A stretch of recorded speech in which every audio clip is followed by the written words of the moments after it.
ओम नमस्ते जी। आप सबका हार्दिक स्वागत है हमारे चैनल आर्य टू आर्य में। हम लोग वैदिक कक्षा का आरंभ कर रहे हैं जो कि हिंदी में है। आइए समझने का प्रयास करते हैं आज के विषय को। आज का विषय रहेगा ईश्वरीय धर्म और मानव की आस्था में क्या अंतर है। इसको समझने के लिए हमने कुछ सिद्धांत लिखे हैं और कुछ दृष्टांत लिखे हैं। आइए इसको समझने का प्रयास करते हैं। हम इसको समझने से पहले यदि थोड़ी सी चर्चा कर ले तो वह सही रहेगा। संसार में हम जो है वर्तमान में बहुत से धर्मों को मानते हैं, जैसे हिंदू, मुस्लिम, ईसाई, सिख, बौद्ध, जैन, पारसी, यहूदी, ये अन्यत्र 200-300 और भी धर्म है जिसके हम नाम नहीं पता। संसार में लगभग लगभग 300 धर्म है जिसको हम मानते हैं, क्योंकि हमारा मानना ये है कि जो मानव की आस्था होती है वह ही मूलतः उसका धर्म हो जाता है। इसलिए संसार में 300 प्रकार की मनुष्य की आस्था है, तो लोग 300 प्रकार के धर्म को मानते हैं। लेकिन क्या ये बात सत्य है कि संसार में 300 प्रकार के धर्म होते हैं? आइए इसको समझने का प्रयास करते हैं कि धर्म, ईश्वरीय धर्म और मानव की आस्था में क्या अंतर होता है। पहला सिद्धांत है ईश्वरीय धर्म। ईश्वरीय धर्म वह सिद्धांत होता है जो संसार के प्रत्येक मनुष्य के लिए कल्याणकारी होता है। उसको ही ईश्वरीय धर्म कहा जाता है।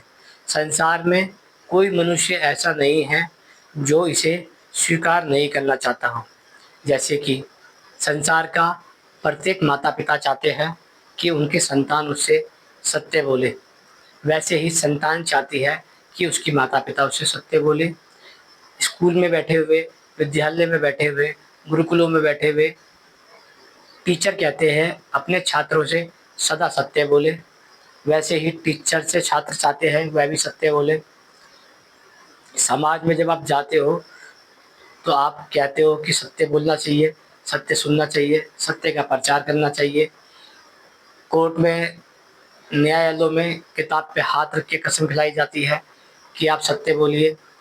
राष्ट्रपति जब बनता है, प्रधानमंत्री जब बनता है या अन्यत्र कोई भी मंत्री बनता है तो वह शपथ लेता है कि मैं ईश्वर को साक्षी मान के कहता हूँ कि मैं सत्य बोलूँगा और देश धर्म के लिए कार्य करूँगा। ऐसे अन्य अन्य जगह संसार में हर मनुष्य चाहता है कि वह हमसे सत्य बोले। पत्नी चाहती है पति उससे सत्य बोले, और पति चाहता है पत्नी उससे सत्य बोले, भाई चाहता है बहन से सत्य बोले, बहन चाहती है भाई से सत्य बोले। संसार का प्रत्येक व्यक्ति चाहता है कि वह सत्य बोले, लेकिन सुनना कोई नहीं चाहता। जब संसार में सत्य बोला जाता है तो ना ही पत्नी सत्य सुन पाती है और ना ही पति सत्य सुन पाता है, ना ही माता सत्य सुन पाती है और ना ही पिता सत्य सुन पाता है, ना ही पुत्र सत्य सुन पाता है और ना ही माता पिता सत्य सुन पाते हैं। वैसे ही ना आचार्य सत्य सुन पाता है और ना ही शिष्य सत्य सुन पाता है। वैसे ही ना प्रधानमंत्री सत्य सुन पाता है, ना ही लोकतंत्र प्रजा प्रजा सत्य सुन पाती है। आखिर ये चाहते तो है कि सत्य बोले, लेकिन सत्य सुन नहीं पा रहे। इसका कारण क्या होता है? इसका कारण ये होता है जब मनुष्य असत्य के दलदल में फंस जाता है, घिर जाता है, अधर्म में घुस जाता है, तो उसे सत्य, धर्म, न्याय, मानवता में दोष दिखाई देने लग जाते हैं, जिसके कारण यदि कोई उसे सत्य का, धर्म का, न्याय का और मानवता का उपदेश करता है तो वह उसको कड़वा लगता है, कठोर लगता है। जबकि आशा तो वो भी यही करता है कि संसार में सत्य का उपदेश होना चाहिए, न्याय का उपदेश होना चाहिए, मानवता का उपदेश होना चाहिए। आइए इसको समझने का प्रयास करते हैं कि ये क्यों हुआ और कैसे हुआ। यदि आप इस चैनल पर नए आए हैं तो चैनल को सब्सक्राइब कर दीजिए, शेयर कर दीजिए और बेल आइकन को दबा दीजिए, एक लाइक कर दीजिए। ईश्वरीय धर्म ग्रंथ में सत्य को, जो लोग सत्यवादी होते हैं अर्थात सत्य बोलते हैं, सत्य सुनते हैं, सत्य का उपदेश करते हैं, वह ही धर्म के लक्षणों में आता है। ऐसे मनुष्य को धार्मिक कहा जा सकता है। इसलिए संसार की ईश्वर की दृष्टि में जो लोग सत्यवादी होते हैं वह धर्मात्मा की श्रेणी में आते हैं। दूसरा है न्याय।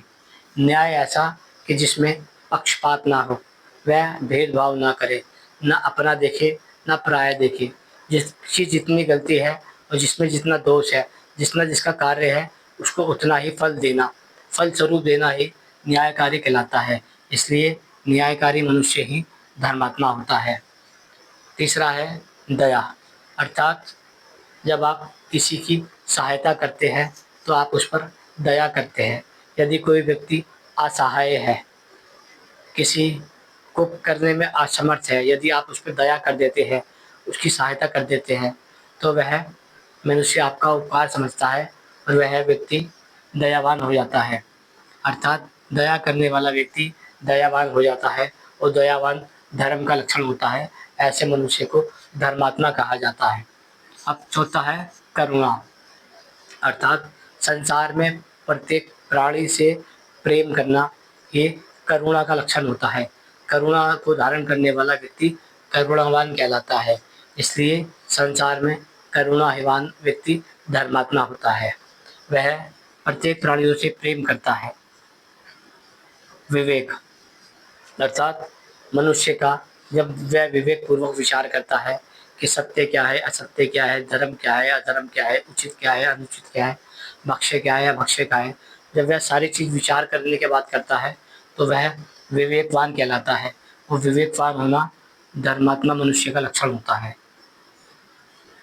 वैसे ही है विद्या, विद्या जो आपको यथार्थ ज्ञान कराती है संसार का, सत्य में से असत्य निकाल के दे देती है, धर्म में से अधर्म निकाल के दे देती है, न्याय में से अन्याय निकाल के दे देती है, भक्ष्य में से अभक्ष्य निकाल के दे देती है, उचित में से अनुचित निकाल के दे देती है, जो भेदभाव को अलग कर देती है, गलत गलत चीज़ों को निकाल देती है और सही सही चीज़ों को रख देती है, ऐसे को ही विद्या कहा जाता है।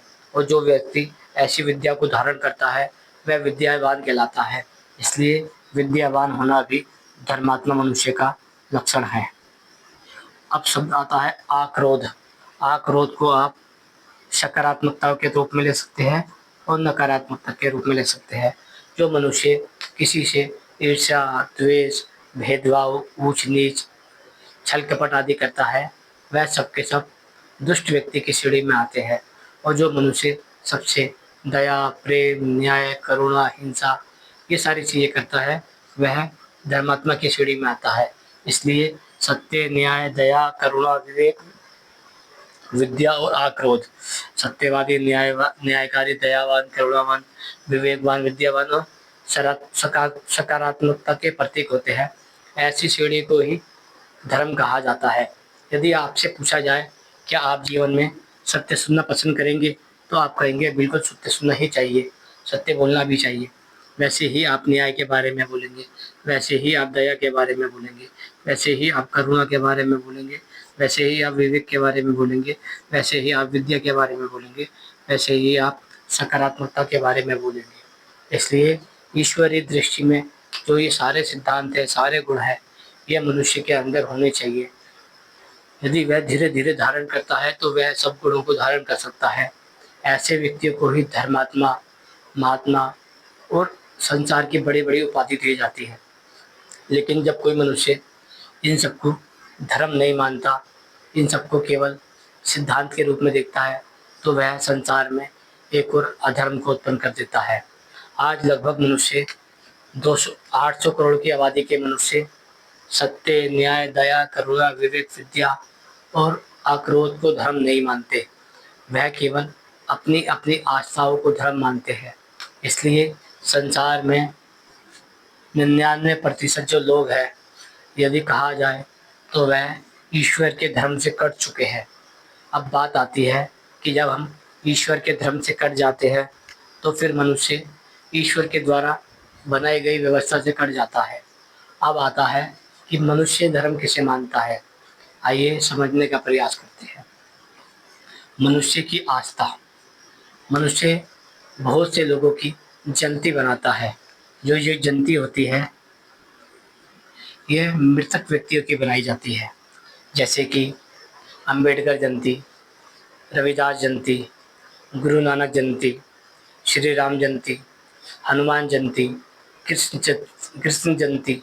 ये जो अलग अलग जयंतियाँ होती है, इनको ही महावीर जयंती या फिर बुद्ध जयंती, जो भी अलग अलग जयंतियाँ होती है, वह उन मृतक लोगों की बनाई जाती है जो लोग सत्यवादी, न्यायकारी, दयावान, करुणावान, विवेकवान, विद्यावान और सकारात्मकता के प्रतीक थे। ऐसे व्यक्तियों की जब मृत्यु हो जाती है, तो जो उनके फॉलोवर होते हैं, उनकी जाति के लोग होते हैं, उनके समाज के लोग होते हैं, उनके संप्रदाय के लोग होते हैं, उनके मजहब, उनकी आस्था के लोग होते हैं, तो वह लोग उनकी झांकी निकालते हैं, जिसको जयंती के रूप में मनाया जाता है। इसके बदले में वह भंडारे करते हैं, लंगर आदि लगाते हैं, प्रसाद बाँटते हैं, चंदा देते हैं, भीख देते हैं, अलग-अलग शब्दों का उपयोग करते हैं। इसको ही जयंती कहा जाता है। लेकिन जयंती जब वह बनाते हैं, तो वह उन व्यक्तियों की बनाते हैं जो सत्यवादी, न्यायकारी, दयावान, करुणावान, विवेकवान थे। लेकिन जो लोग इनकी जयंती मनाते हैं, यदि आप उनको देखेंगे, उनके व्यवहार को देखेंगे, तो आपको समझ आएगा, ना ही वह सत्यवादी है, ना ही वह न्यायकारी है, ना ही वह धर्मात्मा है, ना ही वह करुणावादी है, ना ही विवेकवान है, ना ही विद्यावान है। जिसकी वो जयंती मना रहे हैं, वह तो धर्मात्मा था, लेकिन जो उसके अनुयायी हैं, उनके अंदर ये गुण दिखाई नहीं देते। जिसके कारण जिसकी वह जयंती मना रहे हैं, वह उसको तो मानते हैं, उसकी एक बात नहीं मानते। इसलिए मनुष्य जो ये जयंती को, मृतक दिवस को मनाता है, ये व्यर्थ जाता है जब तक वह सत्य, न्याय, दया, करुणा, विवेक, विद्या को जीवन में धारण ना करे। अब दूसरा आता है जन्म महोत्सव, जिसको हम जन्म दिवस के रूप में मनाते हैं। यदि मान लीजिए मेरा नाम आर्य है और मेरा जन्म आज से 30 वर्ष पहले हुआ था, तो 30 वर्ष पहले जब मैं पैदा हुआ था, तो उसे मेरा जन्म दिवस कहा जाता है, जिसे हम जन्मदिन के रूप में मनाते हैं। लेकिन उसको यदि आप हर साल के रूप में मनाते हैं, तो उसे कहते हैं जन्म उत्सव। अर्थात जन्म उत्सव को आप हर साल मनाते हैं, हर रूप में मनाते हैं। वह भी आप अलग-अलग प्रकार के अलग-अलग लोगों को की मनाते हैं। इसमें भी बहुत से प्रकार होते हैं। आप अपने गुरुओं का बनाते हैं, माता-पिताओं का बनाते हैं, भाई-बंधु का बनाते हैं, जीवित लोगों का बनाते हैं, मृतक लोगों का बनाते हैं। सब लोगों का आप जन्मोत्सव बनाते हैं। लेकिन जब हम देखते हैं कि संसार में किस किस व्यक्ति का जन्मोत्सव बनाया जाता है और किस किस का नहीं बनाया जाता, वो बात अलग होती है। लेकिन जो जन्मोत्सव बना रहे होते हैं, उनमें भी अधिकांश लोग ना सत्यवादी होते हैं, ना न्यायकारी, ना दयावान, ना करुणावान, ना विवेकवान, ना विद्यावान और ना सकारात्मक के प्रतीक होते हैं। ऐसे मनुष्य का जन्मोत्सव बनाना व्यर्थ जाता है, क्योंकि वह मनुष्य अपनी आस्था को ही जयंती के रूप में और जन्मोत्सव के रूप में स्वीकार करता है। ना ही जयंती धर्म का प्रतीक होती है और ना ही जन्मोत्सव। इसलिए जब हम कहते हैं मनुष्य को कि धर्म करना चाहिए, तो वह केवल जयंती और जन्मोत्सव को ही धर्म समझ लेता है। अब आता है वार्षिक उत्सव। वार्षिक उत्सव के अंदर आप देखते हैं गणेश चतुर्थी, रामलीला, नवरात्रे, दुर्गा पंडाल, माता की चौकी, हनुमान की चौकी, अलग-अलग चौकी ऐसी आती है जो हर साल आती है। इसको कहते हैं वार्षिक उत्सव। वह वार्षिक उत्सव को रूप में बनाते हैं। लेकिन हम देखते हैं जब वह बनाते हैं, तो वह लोगों को परेशान करते हैं किसी न किसी प्रकार से, चाहे वह साउंड सिस्टम से हो, भीड़ भड़क्के से हो, या फिर अपने देवी देवताओं के, अपने भगवान के, अपने इष्टों के या महापुरुषों की जो जयंतियाँ होती है, उनका कैरेक्टर बना के उनको छोड़ देते हैं समाज में और भीड़ मंगवाते हैं उनके नाम पे। ऐसा करना भी धर्म का लक्षण नहीं होता, क्योंकि धर्म का लक्षण का मुख्य उद्देश्य यही होता है कि मनुष्य सत्य, न्याय, धर्म, करुणा, विवेक, विद्या और सकारात्मकता को ग्रहण करे। हम जो है इसको स्वीकार नहीं करते। अब बात करते हैं गुरु पूर्णिमा की। गुरु पूर्णिमा हर वर्ष मनाई जाती है, जब जो चेले होते हैं, इसे आप लोग शिष्य मानते हैं, मूलतः वे शिष्य नहीं होते। गुरु पूर्णिमा उन लोगों के द्वारा बनाई जाती है जो अपने गुरुओं को ईश्वर का स्थान देते हैं। वे उनकी पूजा करते हैं, उनकी आरती उतारते हैं, उनको भोग आदि लगाते हैं और वह उसी परंपरा में चले जाते हैं। गुरु पूर्णिमा पे आप मुख्य तौर पे एक चीज़ देखेंगे कि जो गुरु होता है, वह ईश्वर का स्थान ले लेता है और साथ में उसके वह पहचान चली आती है। जैसे कि आपने सुना होगा, मैं आपको मूलतः 2-3 चीज़ बता देता हूँ। गुरु पूर्णिमा में जो गुरु होता है और जो उसका चेला होता है, वह उसकी मान्यताओं के अनुसार चलता है। जैसे मान लीजिए किसी गुरु का नाम है रविदास, तो जो उसका चेला होगा, या तुलसीदास, या कबीरदास, या जो भी नाम आप समझते हैं, सुनते हैं, समझते आ रहे हैं, शंकराचार्य आदि, सरस्वती आदि, जो भी नाम सुनते हैं आप आ रहे हैं, तो जो उनके चेले होते हैं, जो उनके अनुयायी होते हैं, वह उनका सरनेम अपने नाम के साथ लगाते हैं और आगे बढ़ते जाते हैं। वह उनका नाम इसलिए साथ लगाते हैं ताकि संसार में वह पहचान कर सके कि उनकी पहचान उनके गुरु के नाम से हो रही है, ना कि उनके अपने कर्मों के नाम से हो रही है। जैसे कि मान लीजिए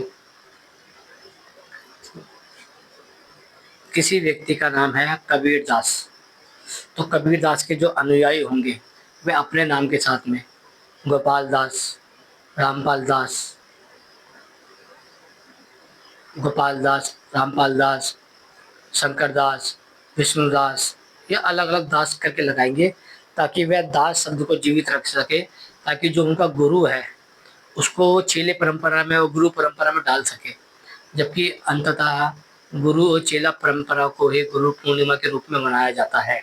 संसार में यहाँ जहाँ भी आप गुरु पूर्णिमा को देखते हैं, वह गुरु और चेला की पूर्णिमा के रूप में मनाया जाता है, जहाँ पर वह अपने गुरुओं को ईश्वर का स्थान देते हैं और उनके द्वारा ही अपनी परंपराओं को जीवित रखते हैं। जबकि गुरु और शिष्य की परंपरा केवल इतनी होनी चाहिए थी, जिसे लोग मानते हैं, उसके बारे में हम आपको बाद में बताएंगे। लेकिन मूलतः गुरु पूर्णिमा उन्हीं लोगों के द्वारा बनाई जाती है जो अपने गुरुओं की उन पीढ़ी को चला रहे हैं जो नाम के साथ में आ रही है। जैसे सरस्वती है, सरस्वती जो सरनेम है वह उनके गुरु का था, उनके गुरु का उपनाम था, उनके गुरु का उपनाम था, या उनके गुरु का उपनाम था। उस सरस्वती परंपरा को चलाते चलाते जो आ रहे हैं वह भी गुरु पूर्णिमा के रूप में मनाते हैं। इसको ही गुरु चेला परंपरा कहा जाता है। जबकि यह सिद्धांत ईश्वरीय सिद्धांत में नहीं आता। ईश्वरीय सिद्धांत में जो गुरुकुल का आचार्य होता है वह अपना स्थान स्थिर रखता है, जबकि उसके पास लाखों करोड़ों शिष्य आते हैं और वह ईश्वर की प्राप्ति के लिए निकल जाते हैं। लेकिन गुरु जो आचार्य होता है वह उसी गुरुकुल में बैठा होता है। वह उस शिष्य के साथ में साथ साथ नहीं चलता, ना ही वह अपना नाम उस शिष्य को देता है, लेकिन वह कुछ शिष्य आता है, विद्या ग्रहण करता है और आगे निकल जाता है।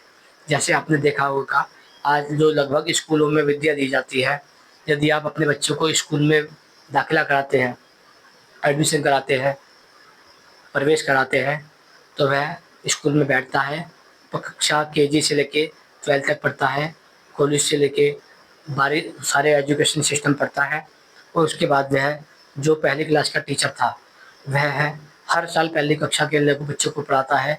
ऐसे ही अलग अलग कक्षा के टीचर अलग अलग बच्चों को हर साल पढ़ाते हैं, लेकिन वह वहीं रह जाते हैं और जो उनके शिष्य होते हैं वह सदा ही आगे निकल जाते हैं। इसलिए संसार में ये जो प्रक्रिया है ये वेद की प्रक्रिया होती है। इसे कहा जाता है आचार्य और शिष्य की प्रणाली, जिसको हम श्रुति परंपरा में देखते हैं कि आचार्य अपना उसी स्थान पर रह जाता है और आचार्य से पढ़े गए शिष्य आगे निकल जाते हैं।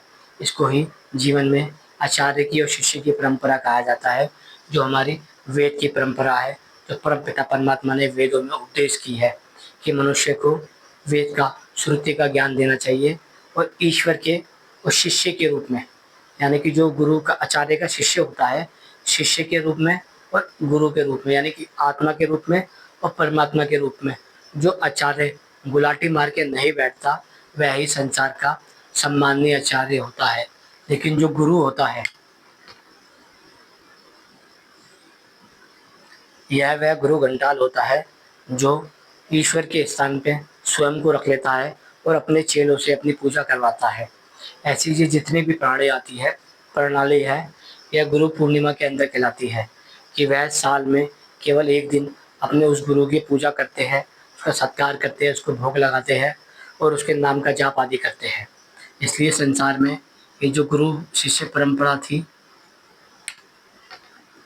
गुरु चेला परंपरा है, यह मूलतः विद्या के विरुद्ध होती है। संसार में जो आचार्य की और शिष्य की परंपरा है वह केवल वेद के अनुकूल होती है। इसलिए मनुष्य को आचार्य शिष्य परंपरा का अनुयायी होना चाहिए। इसलिए जो ये गुरु पूर्णिमा है यह मूलतः सिद्धांत के विरुद्ध है, ईश्वर के। वह हर साल इसको मनाते हैं और हर साल अपने गुरु को ईश्वर बना लेते हैं। संसार में जब एक बार गुरु ईश्वर बन जाता है तो वह हर साल ही ईश्वर के रूप में पूजा जाता है। आज आपने देखा होगा संसार में बहुत से लोगों के घर में अपने अपने गुरुओं की तस्वीर लगी होती है, जिसकी वह पूजा करते हैं, आरती करते हैं, अर्चना करते हैं। उसका मूलतः जो कारण है वह यही है कि वह गुरु पूर्णिमा का पालन कर रहे हैं, कि वह गुरु को ही पूर्ण पूज रहे हैं। आपने एक शब्द सुना होगा, गुरुर्देव गुरु, कि गुरु ही ब्रह्मा होता है, गुरु ही विष्णु होता है, गुरु ही महेश होता है, गुरु साक्षात परब्रह्म होता है। यह गुरु पूर्णिमा के द्वारा ही बनाई गई है। ये ऐसा मानना ही मिथ्या प्रचार है और ना ही उनके अनुयायियों को आप धार्मिक समझ सकते हैं, क्योंकि उनमें सत्य का गुण नहीं है, न्याय का गुण नहीं होता। अब आता है दशहरा। आप कहेंगे कि दशहरे में क्या दोष है? दशहरा तो एक अच्छा वह है जिसमें हम देखते हैं कि संसार में धर्म पर अधर्म की जीत हुई है, अधर्म पर धर्म की जीत हुई है, असत्य पर सत्य की जीत हुई है, अन्याय पे न्याय की जीत हुई है, आतंकवाद पे मानवता की जीत हुई है। इसलिए ही दशहरे को मनाया जाता है।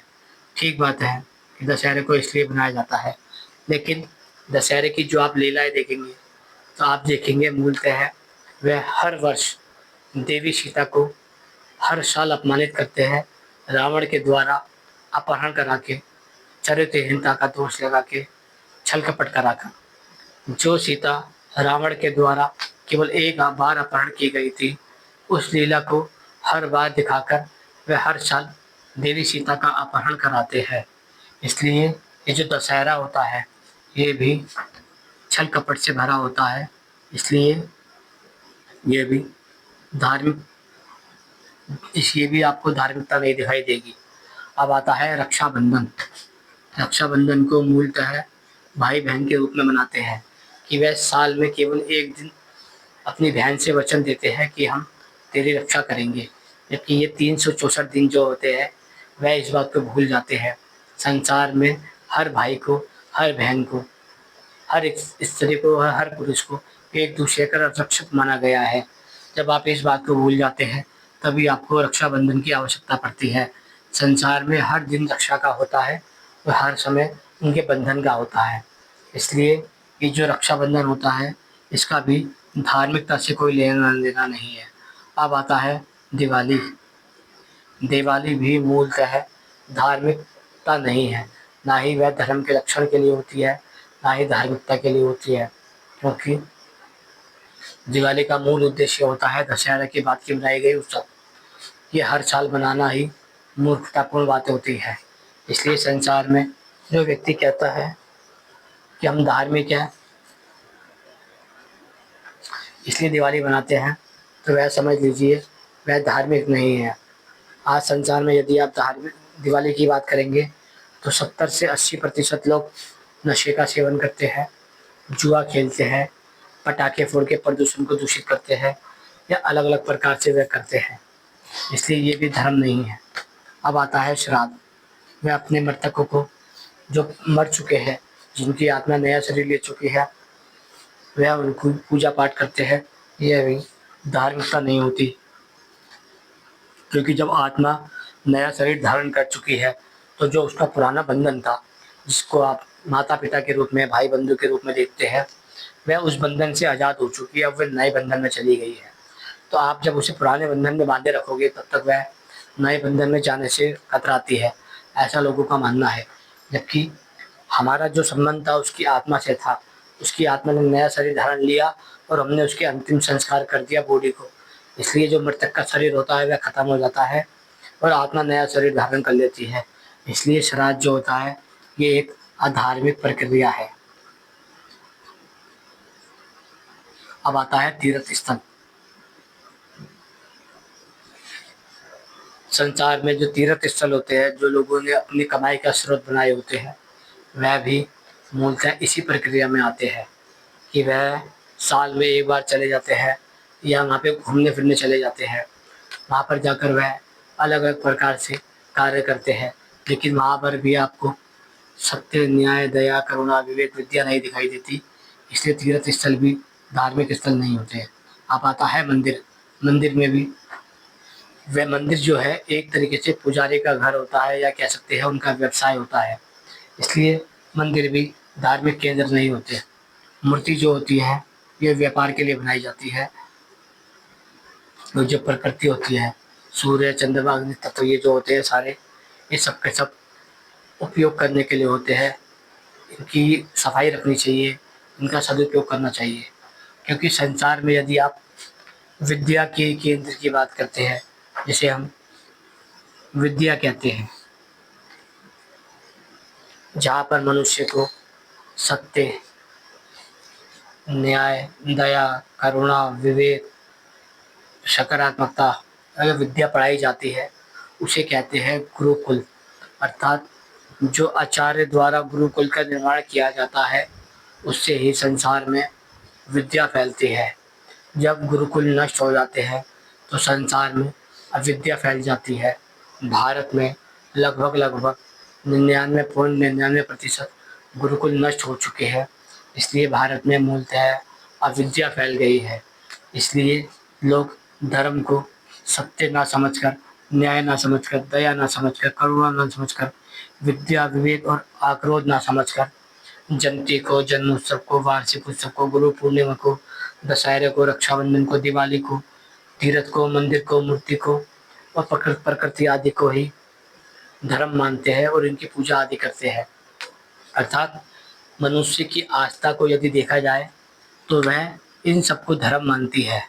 जबकि ईश्वरीय धर्म तो ये होता है कि जहाँ सत्य हो, न्याय हो, दया हो, करुणा हो, दयावान हो, दया हो, विवेक हो, विद्या हो, आक्रोध हो। लेकिन हम सब ने ईश्वर का धर्म छोड़ दिया।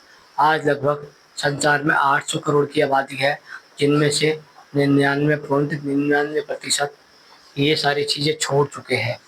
यदि कोई सत्यवादी है तो वह न्यायकारी नहीं है। अलग अलग एक एक को हो सकता है धारण भी करते हो, लेकिन सारे गुण को नहीं धारण करते।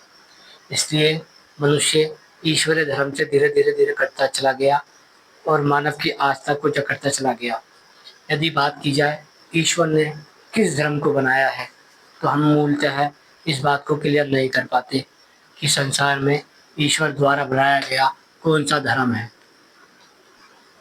जैसे कि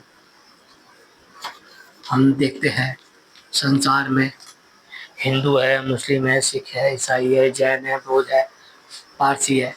जबकि ईश्वर ने तो ये बना के नहीं भेजा। ईश्वर ने आपको मनुष्य बनाकर भेजा है। इसलिए मनुष्यता, सत्यवादी, न्यायकारी, धर्मात्मा,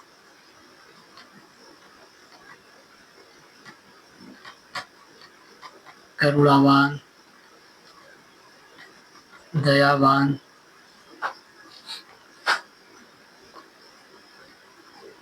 विवेकवान,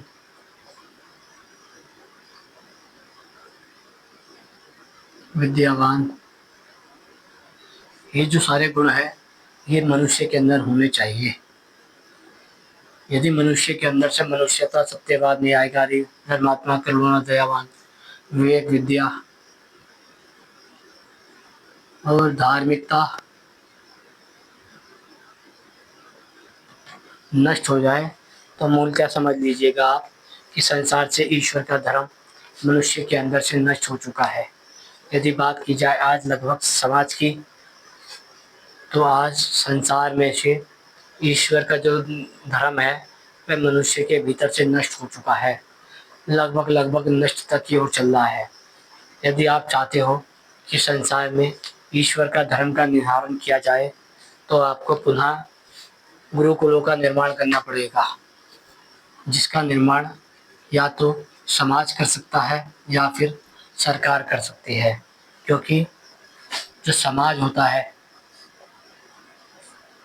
समाज को शीघ्र, अतिशीघ्र, केवल और केवल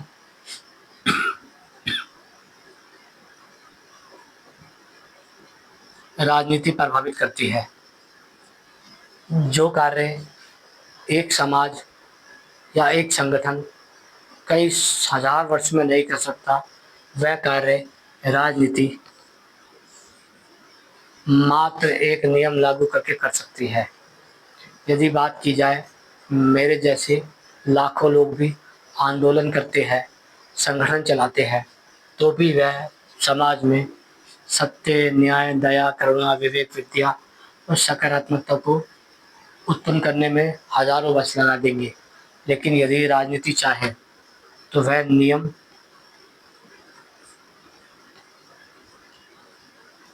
नीति, कायदे, नियम, नीति, कायदे बनाकर संसार में सत्य, न्याय, धर्म और सारी चीज़ें स्थापित कर सकता है। क्योंकि राजनीति चाहे तो गुरुकुल का निर्माण कर सकती है, लेकिन राजनीति तभी गुरुकुल का निर्माण करेगी जब राजनीति में बैठे हुए मनुष्य सत्यवादी, न्यायकारी, दयावान, करुणावान, विवेकवान, विद्यावान और सकारात्मकता के दृष्टि के होंगे। यदि आप इन व्यक्तियों को राजनीति की ओर बैठा देते हैं तो वह मूलतः एक मानवता का निर्माण कर देंगे। लेकिन यदि आप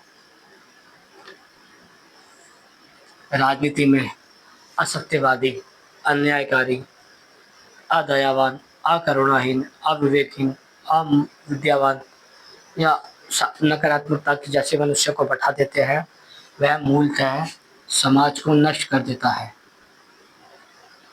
वह समाज में वेश्यावृत्ति, नशाखोरी, मदिरालय, बूचड़खाने, अलग अलग प्रकार के दोषों को उत्पन्न कर देता है जो समाज को नष्ट कर देते हैं। इसलिए यदि आप चाहते हो कि संसार में लोग सत्यवादी, धर्मात्मा, महात्मा या अन्य सब कुछ बने, तो आपको राजनीति को ऐसे लोगों को देना पड़ेगा जो सत्यवादी, दयावान, धर्मात्मा, महात्मा और दयावान होते हैं।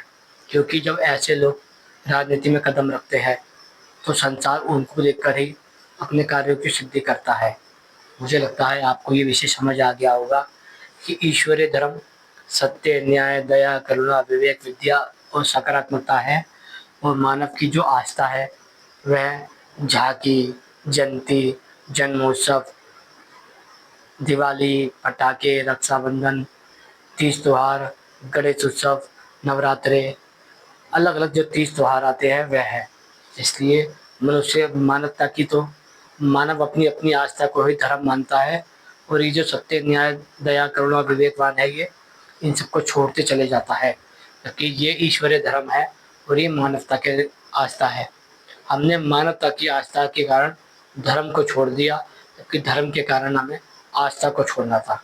समझता हूँ ये विषय आपको समझ आ गया होगा। इसको समझने के लिए मैंने आपके पास ये वीडियो पहुँचाई है। आशा करता हूँ ये विषय आपको समझ आ गया होगा। ओम नमस्ते।